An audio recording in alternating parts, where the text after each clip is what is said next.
So, anyways, okay, we got done with the cheering there. Well, it's Friday and 70 degrees. You can't go wrong with that, right? Gorgeous. Yeah, we were saying that, the Chamber of Commerce, this is a Chamber of Commerce day in Arizona today. Absolutely. We've got a lot to talk about. We do. We have a lot. We're going to talk about smoking today. Have you seen this yet? It's the FDA that's just released 36 new warning labels that include graphic images showing the effects of smoking.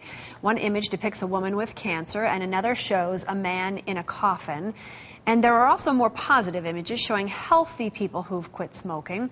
The FDA is reaching out to the public, and they really want to know what you think about these images. Well, I'll tell you one thing. What do you if think? Those images were on a pack of cigarettes, I mean, especially, with the people that are sick. Right. I mean, that would be hard to pick up a pack of cigarettes looking at that picture, knowing that if you smoke these, this may happen to you. Yeah. So I think although I have seen people with oxygen tanks right, smoking. Mm-hmm. So, it's one of those things when you go down that road and you're a smoker, it's very hard to quit. Yeah. And I think what they're trying to do with this is kind of like the This Is Your Brain on Drugs campaign that was so effective. Right. And I think they're trying to do that with this too, which is very, very graphic. Well, they say that cigarettes is probably the most addictive thing.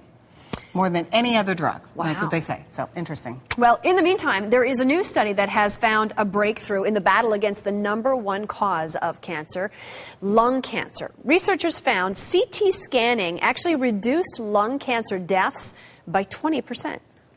Exciting news from the National Cancer Institute in Washington.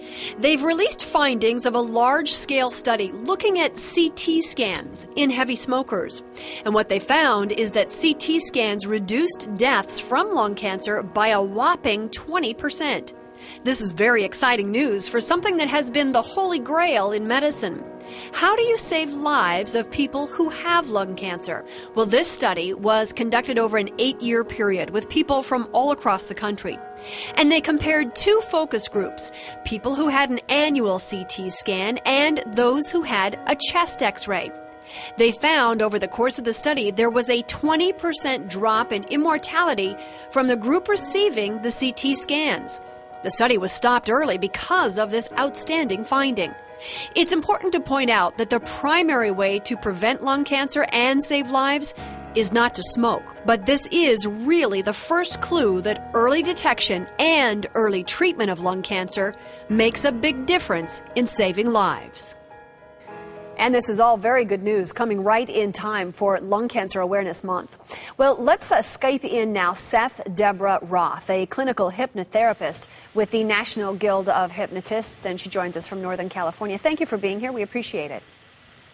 Oh, thank you for having me. Let's talk about how many people in our country right now are smokers and where those numbers really are from about a decade ago. Are we up? Are we down? Well, we're still at about 20% of male and female adults are smoking cigarettes still. And we have about 500,000 deaths in the United States that is caused by the smoking-related illnesses. Yeah, so really remarkable. So it's still a problem. Yes, a huge problem. Adult smokers actually reduce their lifespan by an average of 13 to 14 years with a wide host of medical issues. You think of lung cancer, but there are a lot of other physical effects. Let's walk through some of those for people who may be watching today wondering if they should be quitting. Well, there's lung cancer, which everyone knows about, but there is also heart disease, there's stroke, of course you have bad breath and gum disease, depression, snoring, diabetes, thyroid disease, infertility for men and women. My husband's a urologist, so I can tell people for sure that impotency is a big problem, and bladder cancer. Smoking is a big risk factor in bladder cancer. And usually when I work with men and I let them know about the impotency, that's a good reason for them to really consider stop smoking. Yeah, it's interesting. Out of all of those horrifying things that can happen, the impotency is the one that makes them listen, but whatever it takes, right? I think and for women, it's when I'm a nurse anesthetist. I'm retired now, but for women, when you put that anesthesia mask on their face and you tell them, this ages you 10 years. Yeah. The smoking that can help them to give serious consideration in stopping. So to people who are watching today and they're saying, I've been smoking for X amount of years and it's just, the damage is there and it's done.